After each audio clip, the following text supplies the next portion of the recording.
নমস্কার সবাইকে। আজকে আমি আসিনি আমার ডেলি ব্লগ নিয়ে। আজকে আমি এসেছি একজন মেয়ে হয়ে একজন মেয়ের পাশে দাঁড়ানোর জন্য।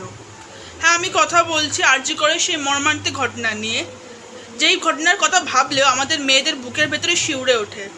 আজকে হলো ৭৮তম স্বাধীনতা দিবস, কিন্তু কোথায় মেয়েরা স্বাধীন আজ? একটা মেয়ে ৩৬ ঘন্টা ডিউটি দেওয়ার পর সে একটু রেস্ট করতে গেছে, আর তার মধ্যে তার সাথে এই ঘটনা ঘটেছে।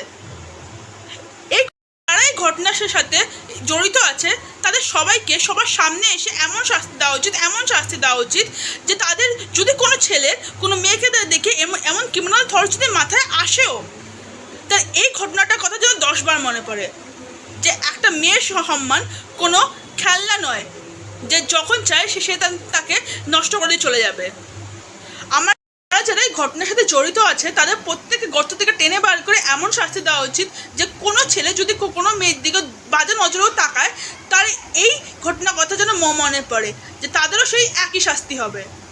আমার সরকারের কাছে এইটুকুই নিবেদন যে প্রত্যেককে চরম শাস্তি দেওয়া হোক, আর আমি এই ঘটনার বিচার চাই,